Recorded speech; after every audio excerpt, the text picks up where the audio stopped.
योग नाही केला. प्रत्येक गोष्ट रस्त्यावर चालतानापासून बेडवर झोपतानापर्यंत, till the moment you are in the condition of awareness, you are practising yoga. मग अशा प्रकारे योगची जर डेफिनेशन तुम्ही लावली तर चिकित्सेमध्ये वापरणं किती सोपं होऊन जाईल की तुम्हाला तुमच्या पेशंटला ज्याबद्दलचं अवेअरनेस नाहीये त्याच्याबद्दलचं अवेअरनेस क्रिएट करा. आतापर्यंत मी कुठंच पेशंटला आसन द्या असं सांगितलेलं नाहीये, प्राणायाम द्या असं सांगितलेलं नाहीये. म्हणजे योग चिकित्सा हा जो काही शब्द आहे, जो आपण यामुळे घाबरतो की चला तर माझं पोट मोठं आहे आणि मला आसन करता येणार नाही, तो पुसून टाका. आधी योग म्हणजे काय, प्रॅक्टिकली अप्लाय कसा करायचा, त्याचं प्रॅक्टिकल युटिलायझेशन कसं होणार आहे, याच्यावर थोडं जरी लक्ष दिलं तर तुमचं असं लक्षात येईल की सगळीकडे योगच योग आहे. सगळ्या चिकित्सेचं मूळ तुम्ही योग चिकित्सेशी आणून जोडता. इव्हन तुम्ही आयुर्वेदी औषध जरी देत असाल तरी तिथं ऍस्पेक्ट ऑफ योग चिकित्सा असतोच असतो. इथपर्यंत लक्षात आलंय नक्की? Okay sir, okay. आता लास्ट डेफिनेशन, सगळ्यांची फेवरेट, ज्या डेफिनेशननं माझ्या झोपा उडवल्या होत्या, योगश चित्तवृत्ती निरोधा. मी एक मजेशीर गोष्ट सांगतो. मी माझ्यामध्ये थोडंसं इन्फिरिटी कॉम्प्लेक्स, माझ्याकडे नॉलेज कमी असल्याचं इन्फिरिटी कॉम्प्लेक्स, त्यामुळे मी कुठेही समोर उभं राहून बोलायचं किंवा शिकवायचं मला आधीपासून भीती वाटत होती, वाटते अजूनही आहे ती. त्यामुळे मी जनरली कुणी म्हटलं की तुमच्याकडे शिकायला यायचं, तुम्ही म्हणायचं नाही बाबा मला नाही शिकवता येत. पहिल्यांदा मी ह्या लोकांना म्हटलं की ठीक आहे या. त्यासाठी कारण असं घडलं की 2 वर्षापूर्वी US माझी स्टुडंट आहे लाना हिच, तिची एक शाळा आहे ऑनलाईन, ज्याच्यामध्ये जवळपास 2,000 ते 2,500 तिचे ऑनलाईन स्टुडंट्स आहेत सर. तर ती म्हटली की पतंजली योगसूत्र तुम्ही शिकवणार.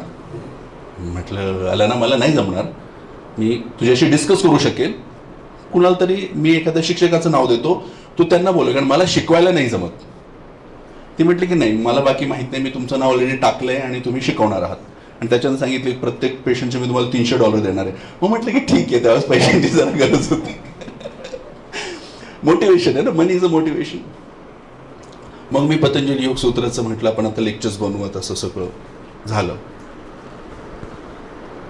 पुढच्या दिवशी सुरू होणार होतं. मी शर्मा सरांना फोन लावला. शर्मा सर श्री युनिव्हर्सिटीचे VC होते तेव्हा, कटकला होते. म्हटलं सर कल पतंजलि का कोर्स सिखाना है.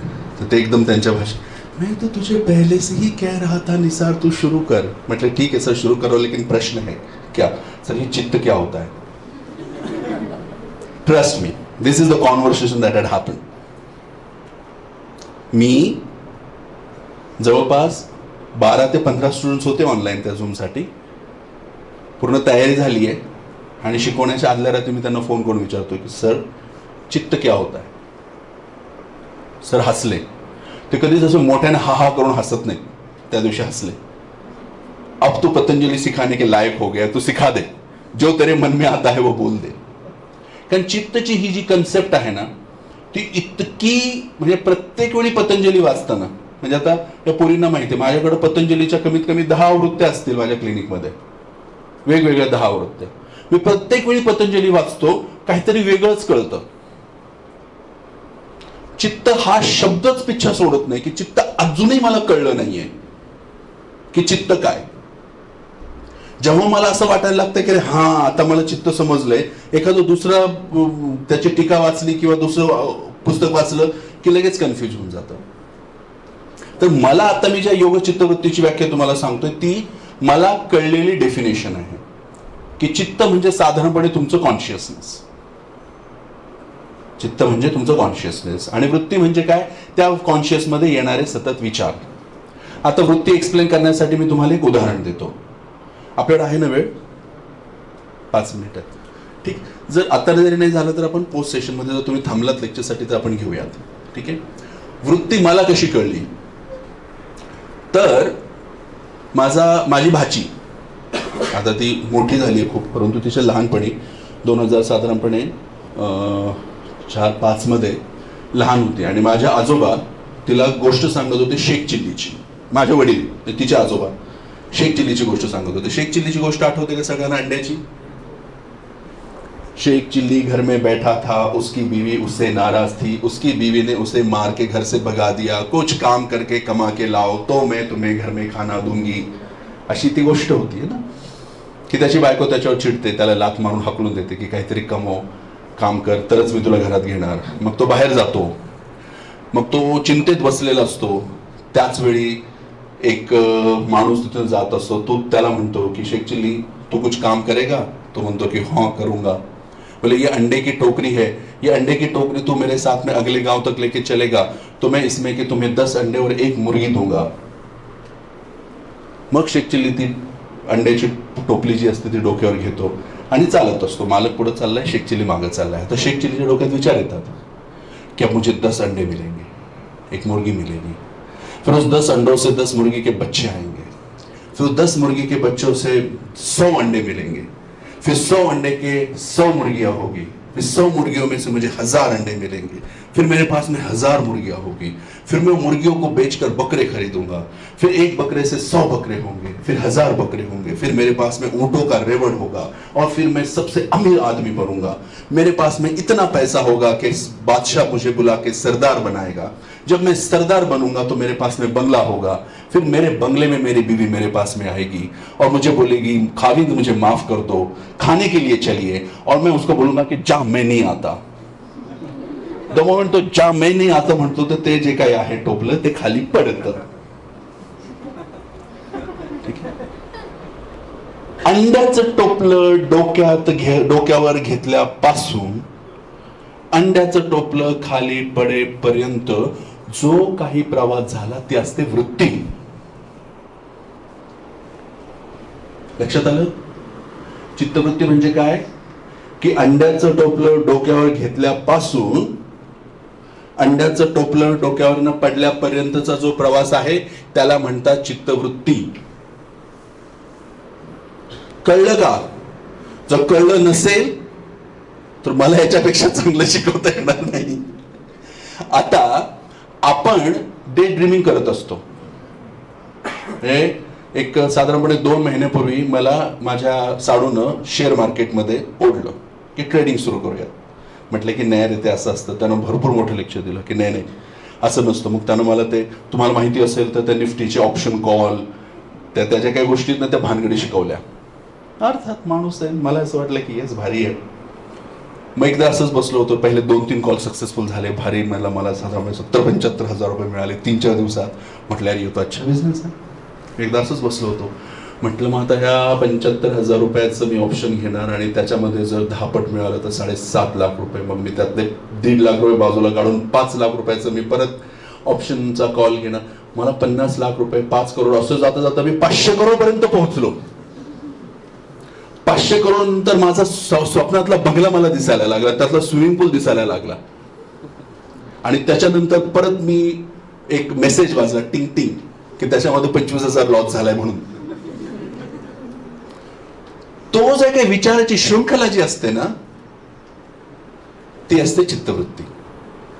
सिंपल याच्यामध्ये चित्तवृत्ती म्हणजे काही खूप अवघड नसून तुमच्या विचारांची शृंखला, एकाला दुसरा, दुसऱ्याला तिसरा, तिसऱ्याला चौथा, चौथ्याला पाचवा, असं जे विचारांची शृंखला लागते त्याला म्हणतात चित्तवृत्ती. त्या विचारांची शृंखला तोडण्याची सवय लागली की तुम्ही योगश चित्तवृत्ती निरोधामध्ये सक्सेसफुल झालात. योगश चित्तवृत्ती निरोध दुसरं काही नसून, योग चित्तवृत्ती निरोध हा दुसरं काही नसून की तुम्हाला ती सवय लागली पाहिजे की जी शृंखला एका विचारातनं तुम्हाला वाहवत नेते. आता सुद्धा तुमच्यापैकी बहुतेक जण कुठल्या तरी विचाराच्या शृंखलेत आहेत. ती विचाराची शृंखला ज्याला तोडता येते आणि आत्ताच्या विचारावरच कॉन्सन्ट्रेट करता येतं तो पतंजलीच्या दृष्टीने योगी. इतकं सिंपल आहे योग. आणि चिकित्सेच्या दृष्टीनं सर्वात महत्वाचा भाग आहे की ती विचाराची शृंखला किमान ओळखता यायला पाहिजे. तुम्हाला तुमच्या चित्तवृत्ती ओळखता जरी आल्या तरीही पुरेसं आहे. एकदा का ओळख पटली एकदा की तुम्हाला ते लक्षात यायला लागलं की तुम्ही आपोआप त्यांना निरोध करता, त्यांना थांबवता, त्यांना पुढे जाऊ देत नाही. निरोध म्हणजे काय? Cessation. You stop it there. आणि ते स्टॉप करण्यासाठी म्हणून जी काही साधनं आहेत ती साधनं योगशास्त्रामध्ये सांगितलेली आहेत. आपण आता पुढच्या सेशनमध्ये ज्यावेळेस पतंजली योग सूत्राचा परिचय घेऊ आणि मग आपण मानस व्याधीकडे जाऊ, तर मानस व्याधींची खरं तर मुळात मानस व्याधींचं सगळं मूळ जे आहे ना ते चित्तवृत्तीमध्येच आहे. आणि जर तुम्हाला चित्तवृत्ती कळल्या, जर चित्तवृत्ती कशात थांबवायच्या हे कळलं, तर तुम्हाला मानस व्याधीची चिकित्सा आली. लक्षात येतंय? तुमच्यापैकी बऱ्याच जणांना झोप येते. माझ्यासमोर तुमच्या झोपेचे चेन मला बघवले जात नाहीयेत. त्यामुळं आपण थांबूयात. ठीक आहे. पुढच्या सेशनमध्ये जर तुम्ही टिकून राहिलात तर आपण पुढचं सेशन कंटिन्यू करू.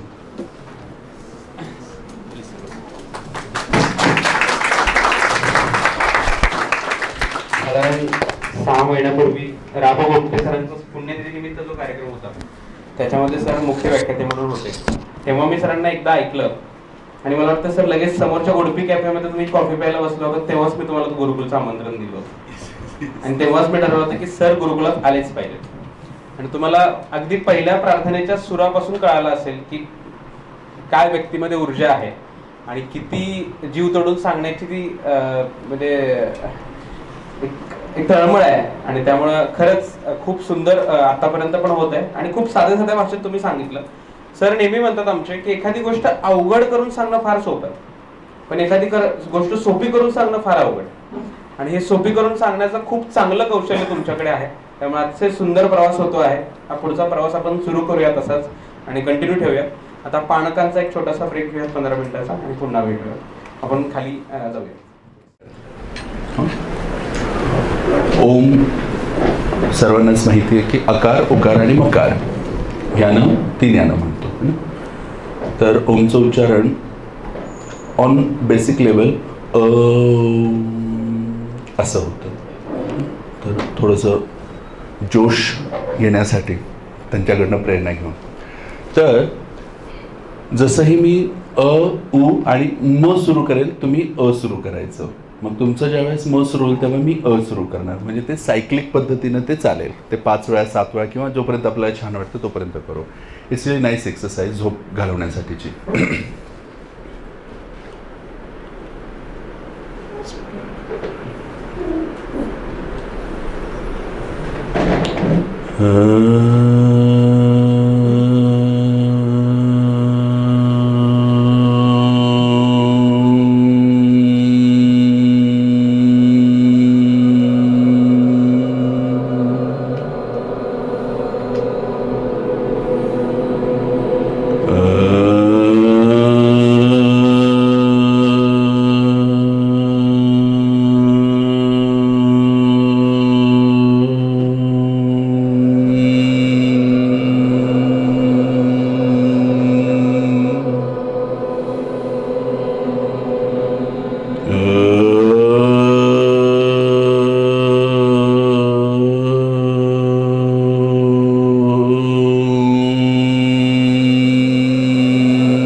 Keep your eyes closed and observe the vibrations. जे काही व्हायब्रेशन शरीरामध्ये होत आहेत, जे काही सेन्सेशन्स आहेत त्यांना ऑब्झर्व करा.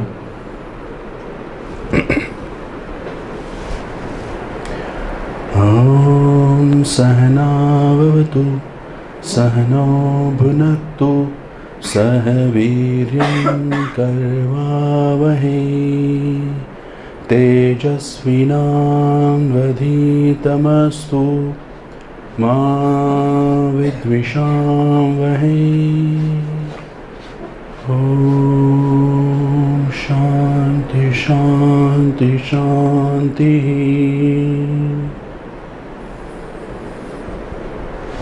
थँक्यू.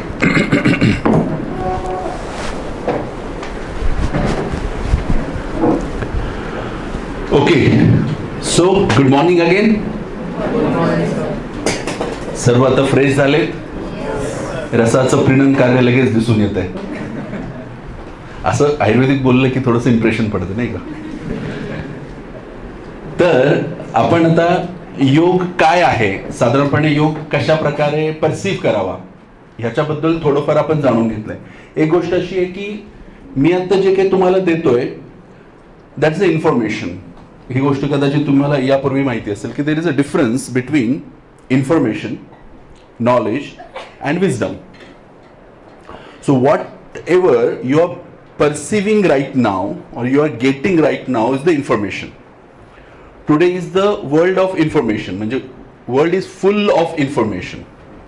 जेव्हा तुम्ही ह्या इन्फॉर्मेशनला तुमच्या लॉजिकवर टेस्ट करता, आता तुम्ही जे काही ऐकताय, जे काही समजताय, ही इन्फॉर्मेशन आहे. ही इन्फॉर्मेशन जी मी देतोय ती तुम्हाला चॅट जीपीटी देईल, ते काय आता ते आलंय, जेमिनी देईल, ग्रोक देईल, गुगल देईल. गुगल आता ओल्ड फॅशन झालंय समजा. त्या इन्फॉर्मेशनला जेव्हा तुम्ही तुमचं लॉजिक अप्लाय कराल तेव्हा ती इन्फॉर्मेशन कन्वर्ट होते नॉलेजमध्ये. म्हणजे आता तुम्ही नॉलेज घेताय का? नाही, आता तुम्ही इन्फॉर्मेशन घेताय. ह्या इन्फॉर्मेशनला लगेचच लॉजिक अप्लाय करायचं. पटली की ते नॉलेज झालं, नाही पटली की ते परत इन्फॉर्मेशनच्या सेक्टरमध्ये जाणार. आता हे नॉलेज जेव्हा तुम्ही अप्लाय कराल, ते नॉलेज अप्लाय केल्यानंतर जी काही तुम्हाला बुद्धी होईल किंवा जे काही तुम्हाला प्राप्त होईल त्याला म्हणतात विजडम. शास्त्रामध्ये जे काही दिलंय हे विजडम आहे. आपण ते इन्फॉर्मेशनच्या फॉर्म मध्ये कलेक्ट करतो आणि जेव्हा तुम्ही त्याला नॉलेज मधनं विजडम वर येता तेव्हा तुमच्या समोर कन्सेप्ट नाचायला लागतात. म्हणजे मला एक सिद्ध पुरुष होता, त्या सिद्ध पुरुषानं सांगितलं होतं की निसार एक वेळ अशी येईल की बाटलीतली औषधं स्वतः तुला नाचून नाचून सांगतील की मला वापर, मला वापर. मला ते खूप विचित्र वाटायचं की हे कसं शक्य आहे. परंतु योगशास्त्र शिकल्यानंतर किंवा ते त्या गोष्टी एक्सप्लेन केल्यानंतर मला असं वाटलं की खरंच जर मी माझी आयुर्वेदातली साधना त्या लेवलला नेली की मी एकरूप झालो तर ती औषधं माझ्याशी बोलायला लागतील. बरोबर. त्यामुळं आता तुम्ही जे काही ऐकताय त्या सगळ्याला मान्य करणं तुमच्यावर बंधनकारक नाही. रादर तुम्ही मान्य करू नका, तुमचं लॉजिक अप्लाय करा. मी आतापर्यंत योगाच्या ज्या काही कन्सेप्ट सांगितल्या की याला योग म्हणावं हे माझं अंडरस्टँडिंग आहे. असं तुमचं सेम अंडरस्टँडिंग असायला पाहिजे असं हट्ट नाही. असलं तर उत्तम, पण नसलं तरीही तुम्हाला लॉजिकली जे काय वाटतं ते पुटअप करा. मी माझी 10 वर्षे घालवली ह्या भीतीमध्ये की मी हे कसं काय मांडू, ह्याला कुठला सपोर्ट नाहीये, हे लोक एक्सेप्ट करतील का. मी 10 वर्षे घालवली. तसं तुम्ही करू नका. तुम्हाला तुमच्या लॉजिकली ज्या काही गोष्टी पटतात त्या पुढे ठेवल्या पाहिजेत. त्यामुळं जी काही इन्फॉर्मेशन घेताय त्याच्यामध्ये लॉजिक वापरा. ठीक आहे. योग हा विषय समजला की योग कशाला म्हणायचंय, तर त्या सगळ्या गोष्टी ज्या तुम्हाला इंटिग्रेट करतात, जोडतात, ज्या तुम्हाला कंट्रोल देतात, ज्या समजावून सांगतात, ज्या गोष्टी तुमच्यामध्ये समत्व आणतात, ज्या गोष्टी तुमच्यामध्ये एक प्रकारचं विचारांची एक गठ्ठापणा आणतो किंवा विचाराची शृंखला ब्रेक करतात किंवा ज्या तुमच्यामध्ये अवेअरनेस डेव्हलप करतात, त्या सगळ्या गोष्टी योग कॅटेगरीत मोडतात. आलं लक्षात. आता ग्रंथकारांनी किंवा ज्या लोकांकडे विजडम होतं त्या लोकांनी ह्या योगाचे 2 प्रमुख भाग केलेत. त्यातला एक आहे भावना योग आणि दुसरा आहे प्राण संयम योग. आता आपण पुढच्या टप्प्यात कसं जातोय की योग तर मला कळला, मला हेही माहिती आहे की ह्या पेशंट मध्ये काय करायचं. आता ते कसं करायचं, this is the next step, right. तर ते कसं करायचं तर त्याचे 2 प्रमुख मार्ग आहेत. एक आहे भावना योग आणि दुसरा आहे प्राणसंयम योग. भावना योग म्हणजे काय, भावना म्हणजे सरळ सरळ इमोशन्स. जो योग इमोशन्सशी जुडलेला आहे तो भावना योग.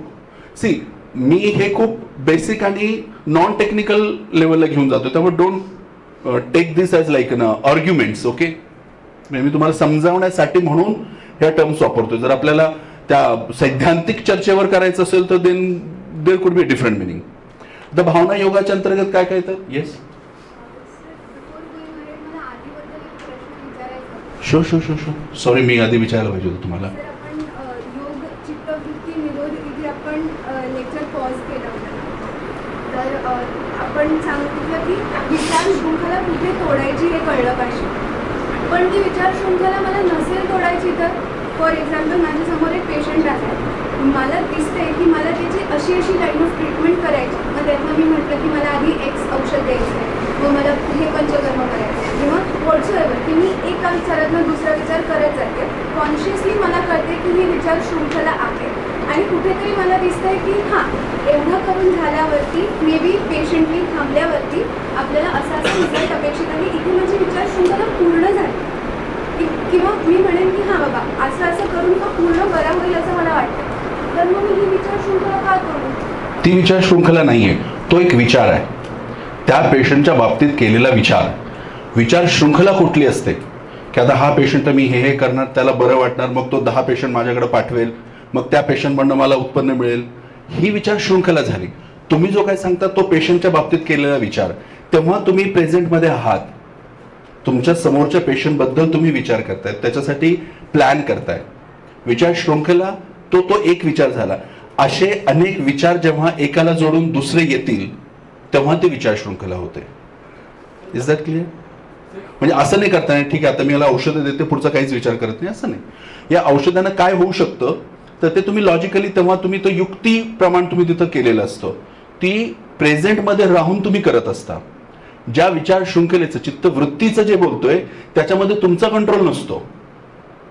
जसं मी शेख चिल्लीचं उदाहरण दिलं होतं की त्याच्यामध्ये त्याचा कंट्रोल नव्हतं, तो वाहावत जात होता. जेव्हा तुम्ही वाहावत जाता तेव्हा तुम्ही चुकता किंवा त्या वाहावण्याला निरोध करायचा म्हणजे चित्तवृत्तींचा निरोध. Is that clear?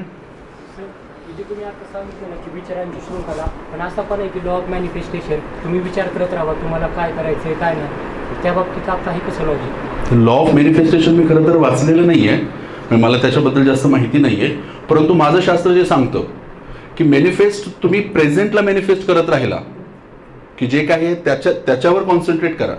जेव्हा तुम्ही वाहावत जाता, परत एकदा मी त्याच्यावर येतो, म्हणजे I may not be the right in this answering this question, कारण मला लॉ ऑफ मॅनिफेस्टेशन खरंच माहिती नाहीये. परंतु एक साधारणपणे विचार करत राहा आणि विचारामध्ये वाहावत जा, या दोन वेगळ्या गोष्टी आहेत. म्हणजे आता इथे येताना गाडीमध्ये म्हणजे मला खरं वेळ नाही मिळाला की याला सगळ्यांना मी कसं प्रॉपर याच्यामध्ये आणू, त्यामुळे गाडीमध्ये बसताना मी डायरी काढली आणि मला आज काय काय बोलायचं आहे किंवा कुठले कुठले विषय कव्हर करायचे असं एक 7-8 ओळी मी लिहिल्या. आणि त्या लिहित असताना साधारणपणे योग आधी मुलांना समजून सांगायला पाहिजे, मग योगाचं प्रकार समजून सांगायला पाहिजे, मग योग चिकित्सा म्हणून कसा वापरायचा ते समजून सांगायला पाहिजे. तर ते जे काही मी केलं ती विचारांची शृंखला नव्हती, तो एक विचार होता. हे लक्षात येते तुमच्या? आता लॉ ऑफ मॅनिफेस्टेशन मला समजल्यानंतर मी निश्चित तो वाचतो आणि मी तुला ते सांगतो. I really don't know what exactly it is. Any other question? Yes ma'am.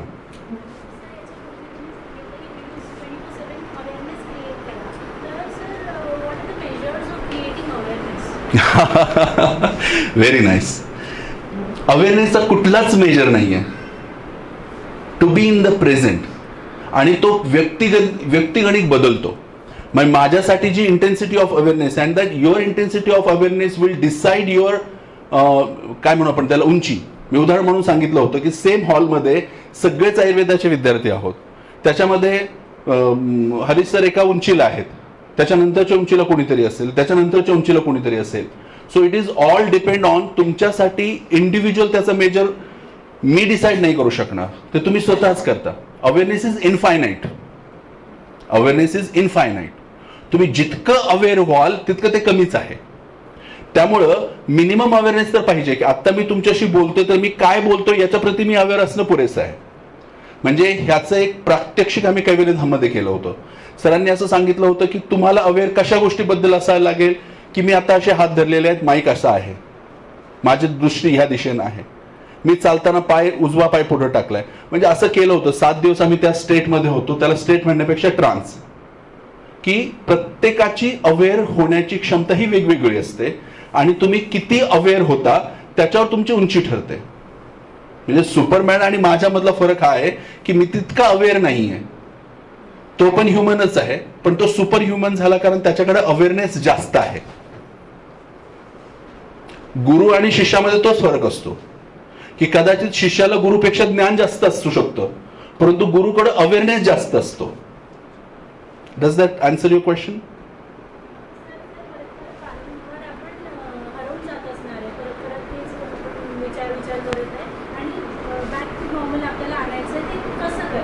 ते आता आपण पुढे बोलूयात.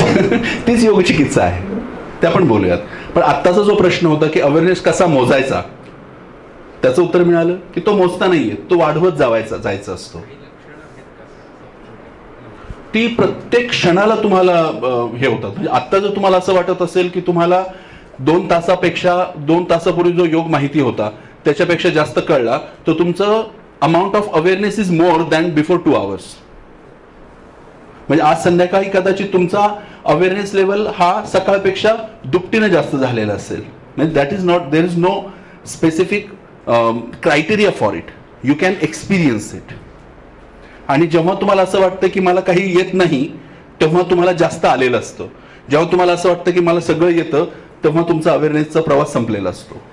That could be the one of the criteria. Any other question? Yes please.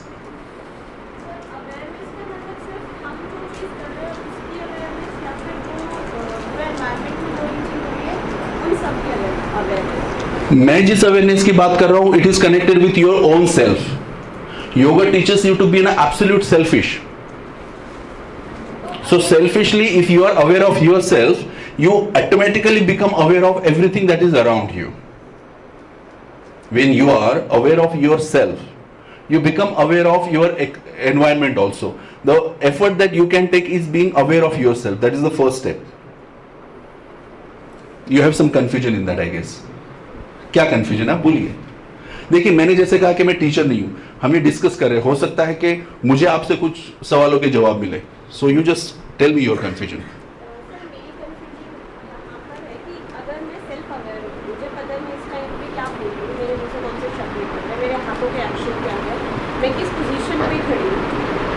Is time पे क्योंकि मैं स्टेबल हूँ, अगर मैं रोड पे चल रही हूँ या फिर मैं कहीं जा रही हूँ, तो मैं उस टाइम पे मैं मेरे स्टेप्स पे ध्यान रखूँगी कि हमें कहाँ पे स्टेप रखते हैं. उस टाइम पे वो ऑप्शन है, या तो मैं सिर्फ मेरा फोकस कर सकती हूँ, और या फिर मैं अपना आसपास का एनवायरनमेंट का भी ध्यान रखूँगी कि हाँ कोई मुझे फॉलो कर रहा है या फिर यहाँ से कोई गाड़ी आ रही है.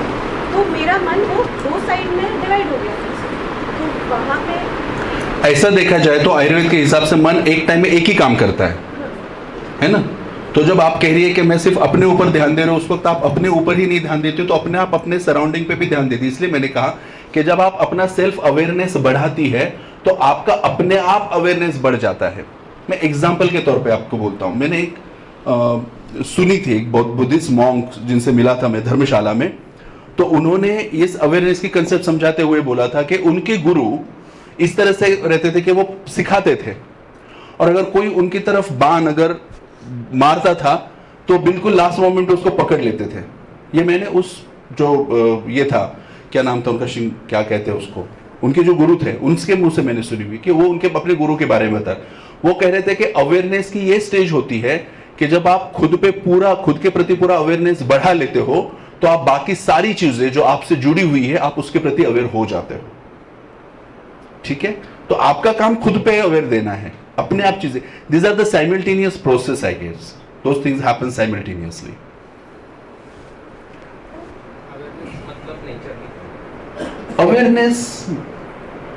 अवेयरनेस का मतलब मुझे समझाना है. Okay, that's a tough question.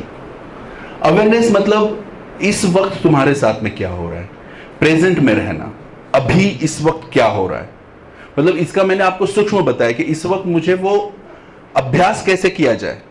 तो अभ्यास करने के लिए बोला गया है कि मैं किस तरह से बात कर रहा हूं, मैं किस तरह से अपने हाथों की मूवमेंट कर रहा हूं, मैं किस तरह से देख रहा हूं.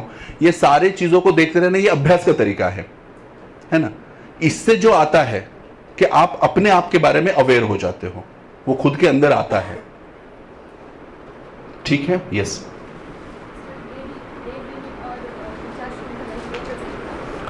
डे ड्रीमिंग आणि विचार शृंखला ही एकच आहे.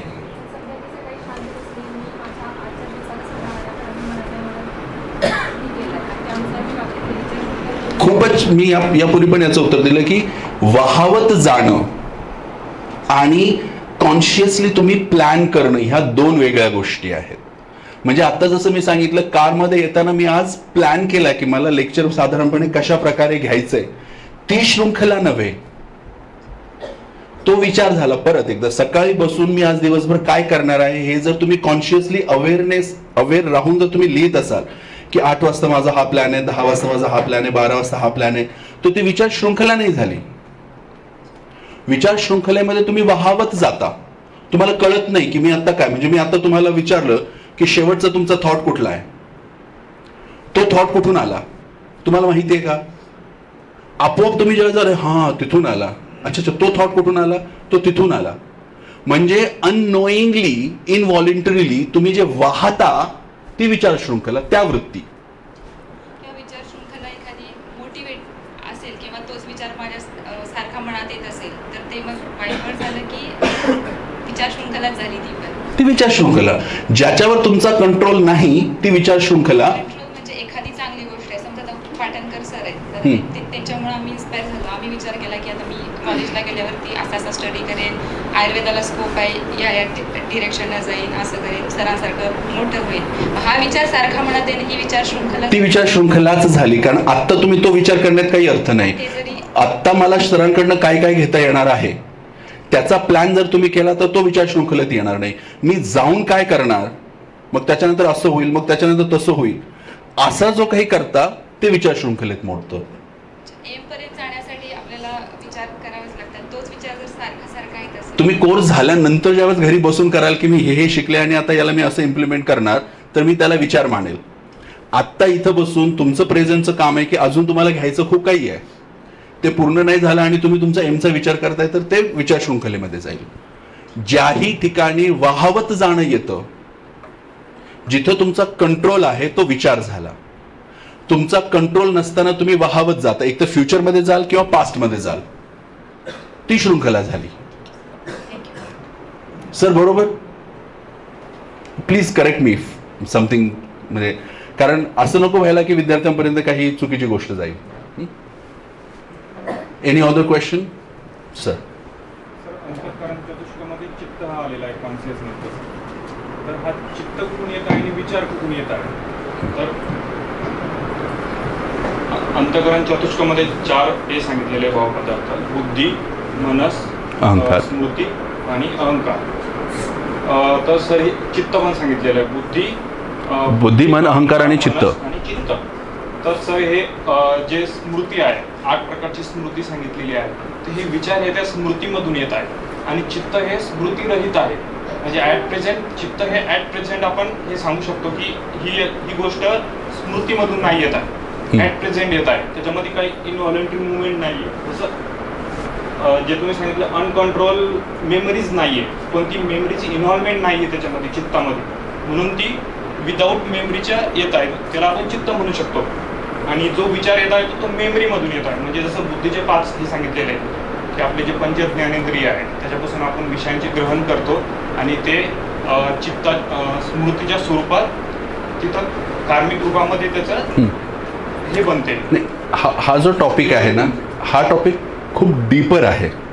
आत्ता आपण जर याच्यावर बोलायला लागलो तर मग अगदी आपल्याला सांख्य पूर्ण त्याच्यासाठी एलॉबरेट करावं लागेल आणि तो आत्ताच्या विषयाला सोडून होईल. म्हणजे अगदी चित्तामध्ये काही गोष्टी म्हणजे स्मृतीपासून आलेल्या असतात की नसतात, इथून आपली चर्चा सुरू होईल. त्यामुळे आपण हा विषय थोडासा बाजूला ठेवू. मे बी आपण नंतरच्या सेशनमध्ये म्हण किंवा आपण नंतर जे इंटरेस्टेड आहेत ती लोक बोलवून याच्यावर, कारण ही चर्चा एका वेगळ्या दिशेनं जाईल. ठीक आहे? और कोई? योग हा कळला का? योग काय असतो? सगळंच योग आहे जर तुम्हाला त्या 4-5 गोष्टी अचीव्ह होणार असतील तर. मग त्या करण्यासाठी सिम्प्लिफाय कसं केलं? भावना योग आणि प्राणसंयम योग. भावना योगाच्या अंतर्गत ना साधारणपणे भक्तियोग मोडतो, ज्ञानयोग मोडतो आणि कर्मयोग मोडतो. भक्तियोगाचं साधारण उदाहरण द्यायचं झालं तर तुम्ही सगळे हे भक्तियोगाचेच भाग आहात. जे गुरुच्या चरणी येऊन बसतायत ते कशाने येतात? भक्तियोगाने येतात. तुमची भक्ती असते. किंवा जे वारकरी वेगवेगळ्या दिशेतनं पंढरपूरला जातात, जात असताना नामचिंतन करत जातात, ते भक्तियोगाचा भाग झाला. किंवा अगदी ते प्रत्येक जण जो श्रद्धा ठेवतो, श्रद्धेनं उभारतो, तो भक्तियोग झाला. म्हणजे मागच्या महिन्यात मला शिर्डीला जाण्याचा योग आला. शिर्डीला काकड आरतीसाठी मी VIP पास मिळाला. मी तिथलं लोकल आहे त्यामुळं मला ती सुविधा खूप सहजासहजी मिळाली. आणि ती काकड आरती झाल्यानंतर मी परत येत होतो, तर त्या VIP लोकांचे चेहरे मी बघितले आणि रात्रीपासून रांगेत लागलेल्यांचे चेहरे बघितले. मला 100% खात्री पटली की जे यशस्वी झाले, ज्यांना खरंच बाबांचं काहीतरी मिळालं, ते त्या VIP मधले नव्हते. ते रांगेत ताटकळत बसणारी जी लोक होती ती तिथं जाऊन यशस्वी झाली होती. त्यांना कदाचित पूर्ण दर्शन पण नाही मिळालं. म्हणजे आम्हाला क्लिअरली असं दिसत होतं, समोरच होतं सगळं चालू. परंतु तो भाव समाधानाचा तो ह्या VIPच्या मध्ये नव्हता, जो ताटकळ, कारण ते भक्ती आहे. त्यांनी त्याच्यामध्ये पूर्णपणे रममाण झालेले होते. तो भक्तियोग. आता मी ह्याच्या डिटेल्समध्ये यासाठी जाणार नाही, कारण हे टेक्निकल फिलॉसॉफिकल विषय होतात. फक्त तुम्हाला त्याचं ओळख असली पाहिजे म्हणून मी तुम्हाला सांगतो. ज्ञानयोग.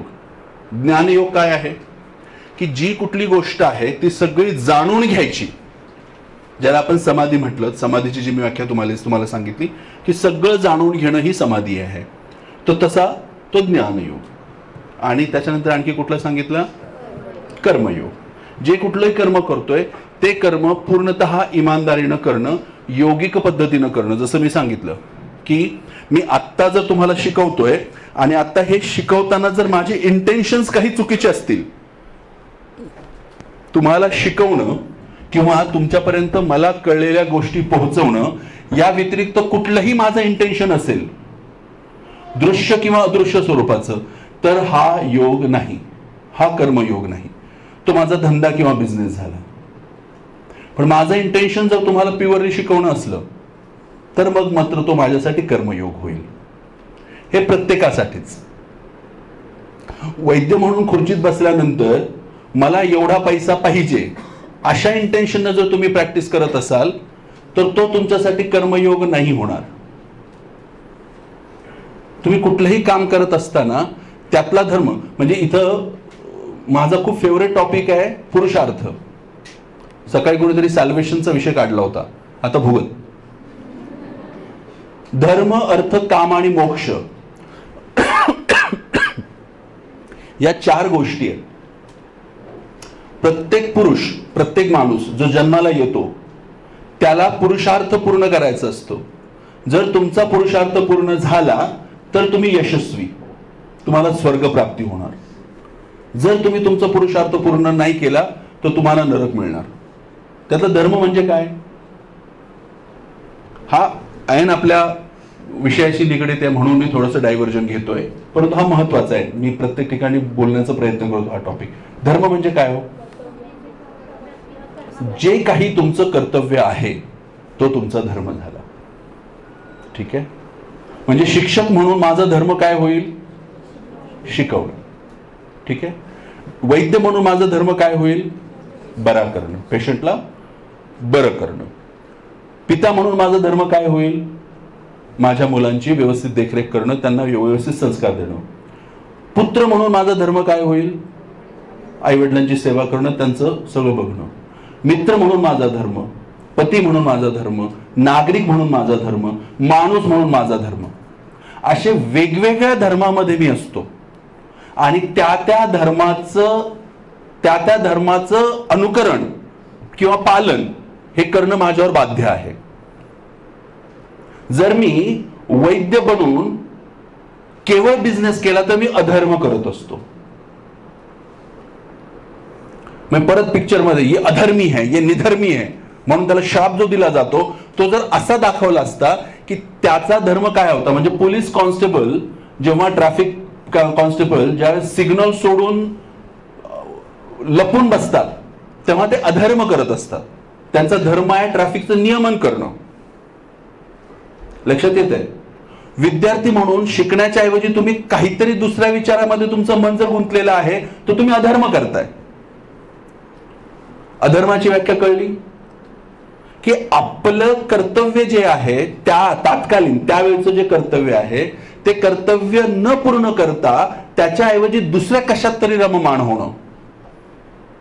म्हणजे मी आता बघितलं सकाळपासून माझ्या त्या मित्राचे 3 फोन आले की अरे बाबा हा शेअर काढायचा, हा शेअर काढायचा.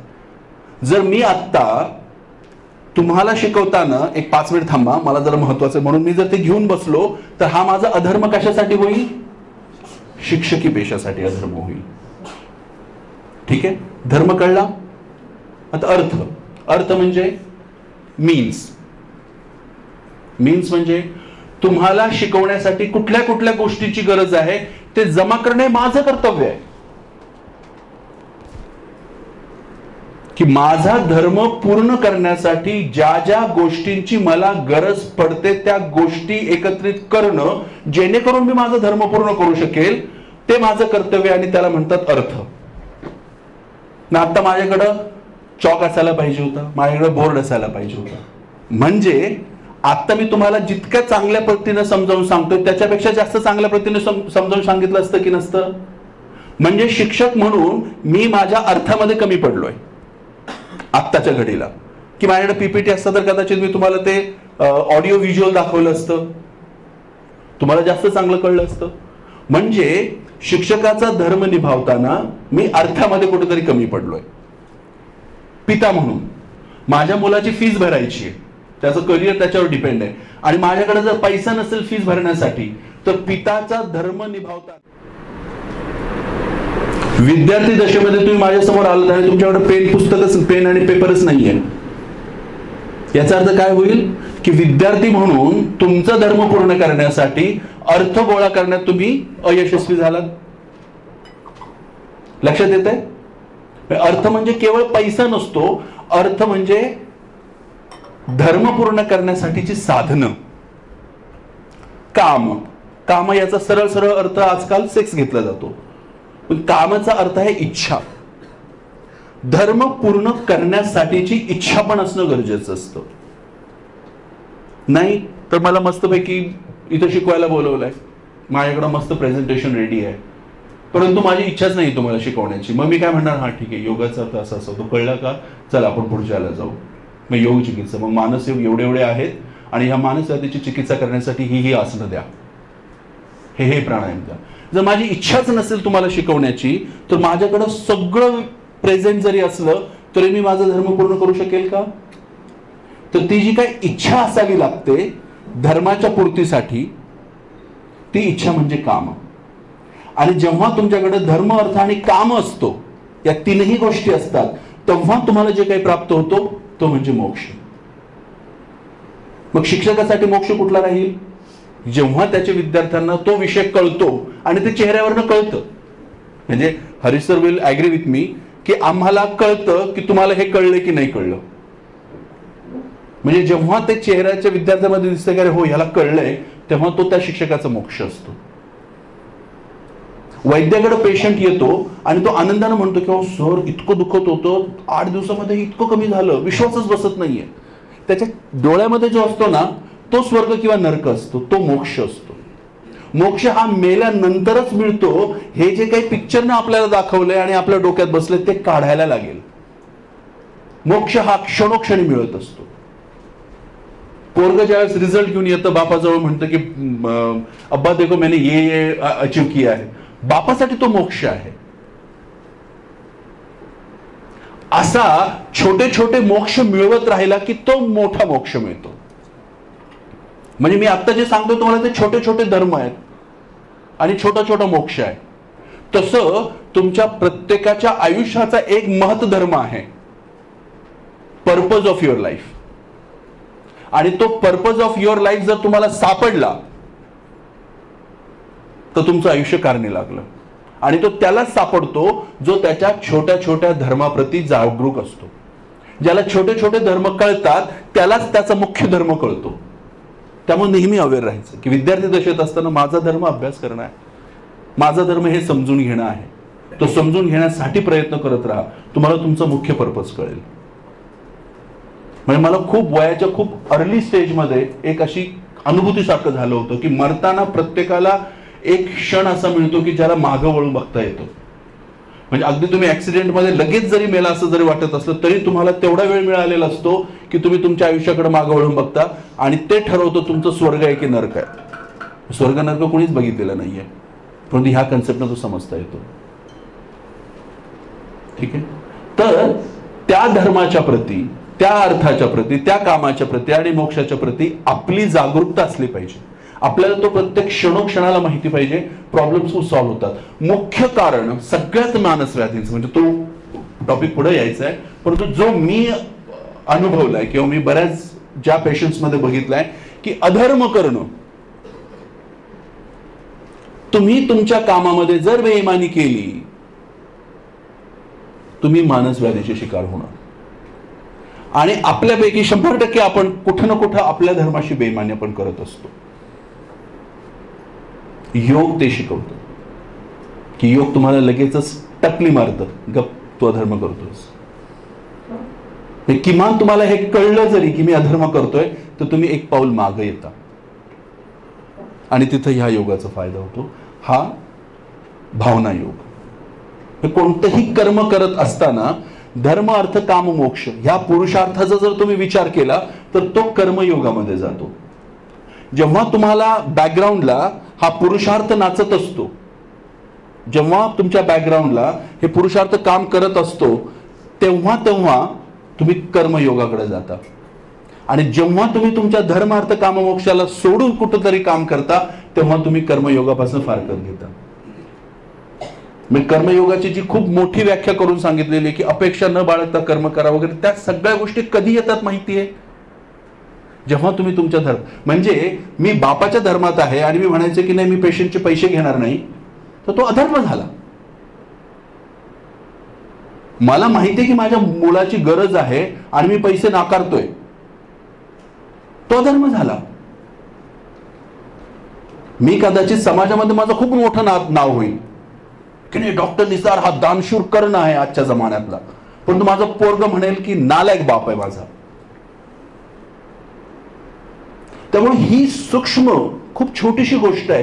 ही जर डोक्यात ठेवली की माझा आत्ताचा धर्म काय, त्या धर्मासाठी मी काम करणार. कर्मण्येवाधिकार असते मा फलेषु कदाचन, ह्याचं जे रीड बिटवीन द लाईन जे आहे ना, ते रीड बिटवीन द लाईन हे आहे की तो धर्म करत असताना, वैद्यकीय करत असताना वैद्य म्हणून मी पैशाचा विचार करायलाच नाही पाहिजे. म्हणून मी सगळ्यांना फ्री औषधं वाटत जाणार आहे का? नाही, कारण माझा दुसरा पण धर्म माझी वाट बघतोय. त्यामुळे पूर्ण इमानदारीनं वैद्यकीय करणं, त्यासाठी मी नेहमी माझ्या जे ज्युनियर्स आहेत त्यांना सांगतो की तुमचं जे डिस्पेन्सचं केबिन आहे ना, ते थोडंसं तुमच्या कन्सल्टिंग केबिनपेक्षा बाहेर ठेवा. का? असं म्हणता येतं की इथं माझी वैद्यकीय आणि तिथं माझा बिझनेस आहे. औषध विकणं हा माझा बिझनेस आहे, वैद्यकीय हे माझं कर्म आहे. जेव्हा मी डिस्पेन्समध्ये उभा राहील तेव्हा मी पैसे मागणार. मी आत्ता वैद्य म्हणून तुमच्या समोर आहे, माझ्या डोक्यात पैसा यायला नाही पाहिजे. तो झाला कर्मयोग. हा समत्व जे आहे ना, हे समत्व कळण्यासाठी ह्या सगळ्या गोष्टी बॅक ऑफ माइंड असल्या तर समत्व कळेल. नाहीतर आपण वाहवत जातो. अति सर्वत्र वर्ज्य.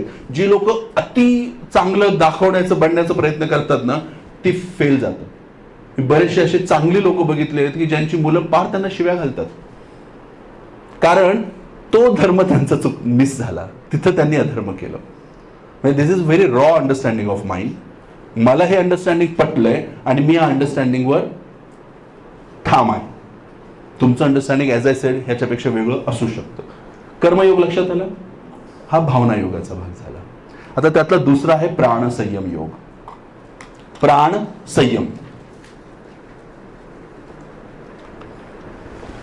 प्राणसंयम योगामध्ये ज्या ज्या योग प्रकारानं किंवा ज्या ज्या पद्धतीमध्ये तुमच्या प्राणाबरोबरचं मॅनिप्युलेशन, इथं समजण्यासाठी म्हणून मी श्वास म्हणतो. प्राण ही वेगळी कन्सेप्ट आहे, परंतु समजण्यासाठी आपण श्वास म्हणूयात. जिथं जिथं तुमच्या श्वासाबरोबर मॅनिप्युलेशन होतं त्या सगळ्या गोष्टी ह्या प्राणसंयम योगामध्ये येतात. त्याच्यामध्ये हठयोग आला, त्याच्यामध्ये मंत्रयोग आला, त्याच्यामध्ये लय योग आला. मंत्रयोग म्हणजे काय? आपण जाप करतो,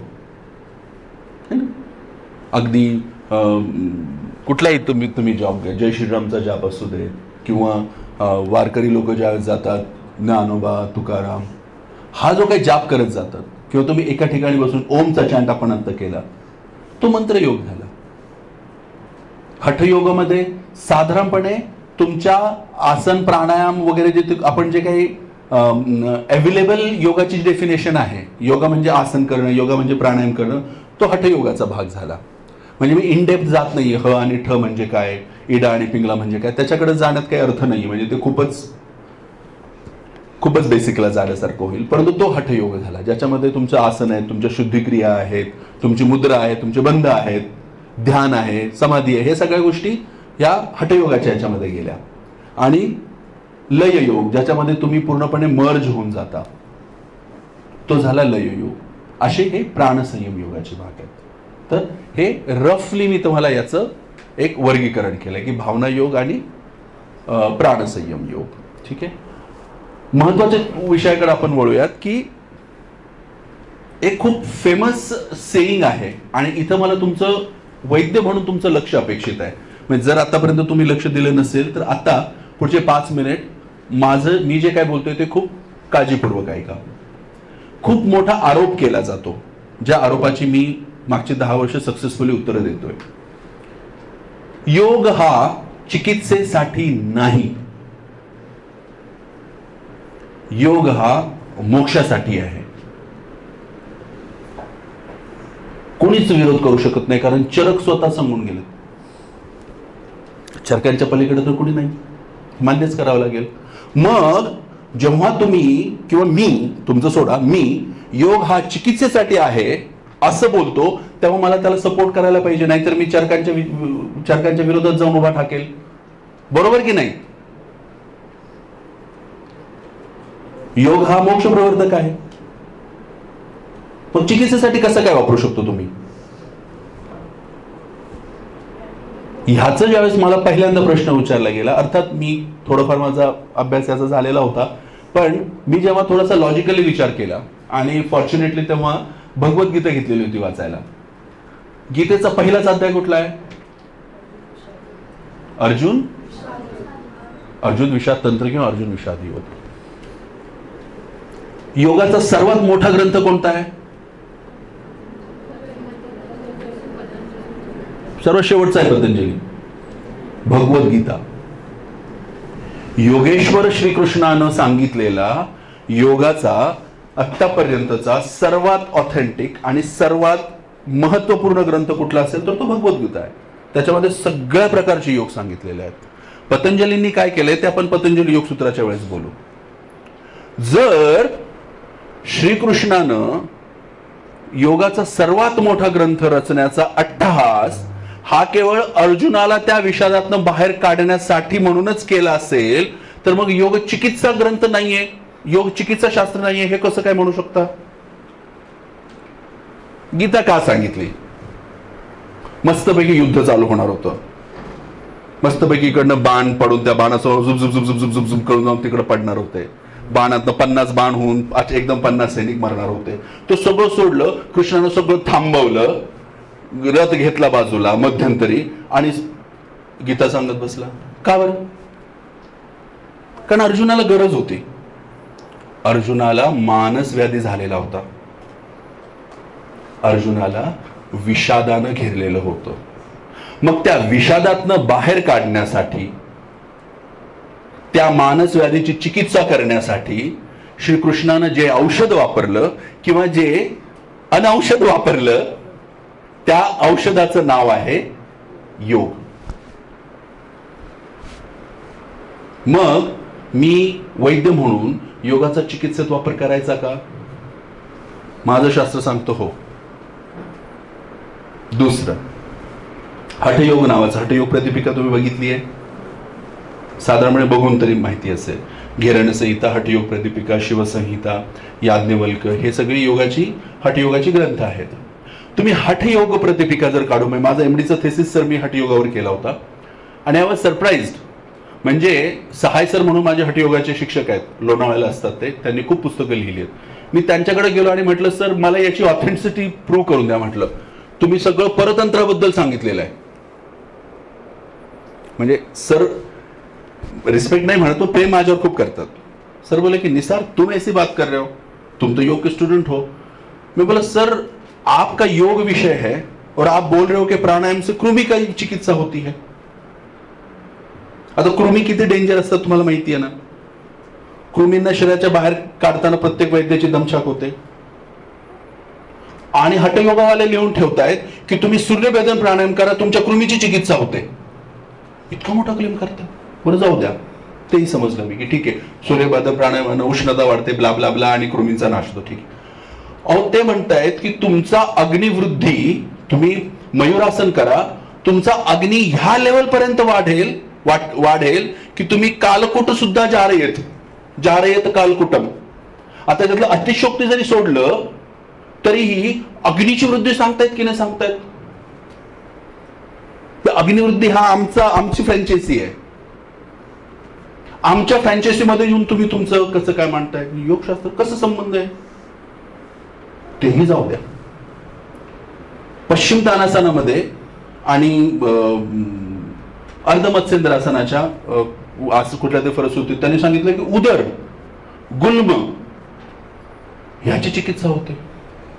आता उदर म्हटलं की घाम फुटतो वैद्यांना. बरोबर सर, उदराची केस ट्रीट करायची म्हटलं की नाकी नऊ येतात आणि ते छानपैकी क्लेम करतायत. कसला क्लेम करतायत? की तुम्ही हे आसन केलं तर हे आसन उदरावर काम करतं. मी सरांना म्हटलं सर तुम्ही हे प्रूव्ह करा की हे क्लेम जे तुम्ही केलेत हे प्रूव्ह करा, किंवा हठप्रदीपिका हा ऑथेंटिक ग्रंथ नाही असं डिक्लेअर करा. मी हे मान्य करायला तयार नाहीये असं मी सरांकडे जाऊन बसलो होतो. बरं त्यात आणखी वरची गोष्ट सांगू. मी खरं तर ते आणलंय, गाडीत राहिलं माझं पुस्तक. एक प्रकाशन जाऊन, मला त्यांना बदनाम करायचं नाहीये, त्यांनी तर सूत्र लिहिलं की उदरगुल्म वगैरे असं त्याचं सगळं लिहिलं, आणि त्याच्या खाली जे काही ट्रान्सलेशन केलेलं आहे that it cures the abdominal diseases. म्हणजे सर उदराचं ट्रान्सलेशन ॲबडॉमिनल डिसीजेस अशा प्रकारे केलंय. आता ज्या वैद्याला उदर हा व्याधी माहितीये, त्या उदराची संप्राप्ती माहिती आहे, त्यानं हे डोळे बंद करून ऐकायचं. आय डेअर, तुम्ही ॲलोपॅथीच्या कुठल्याही एका विषयाबद्दल क्लेम करा, अख्खी ॲलोपॅथीची संपूर्णच्या संपूर्ण ब्रँच तुमच्या विरोधात उभी टाकेल. ती म्हणेल की प्रूव्ह करा, नाही तर शब्द मागे घ्या. आणि मागच्या 700, 800, 1000 वर्षापासनं ते हठप्रदीपिकेवाले आपल्याबद्दल क्लेम करतायत. आपल्याला कुणाला असं वाटलंच नाही की आपण त्यांना विरोध करावा. जे सहाय सरांनी मला सांगितलं, म्हणजे त्यांना कळलं मला काय म्हणायचं होतं. सर बोलले की निसार ये तो आप लोगों की गलती है, वैद्य की बुद्धि लेके आने वाला कोई हठप्रदीपिका पढ़ता ही नहीं है, इसलिए उसमें रिसर्च नहीं होता.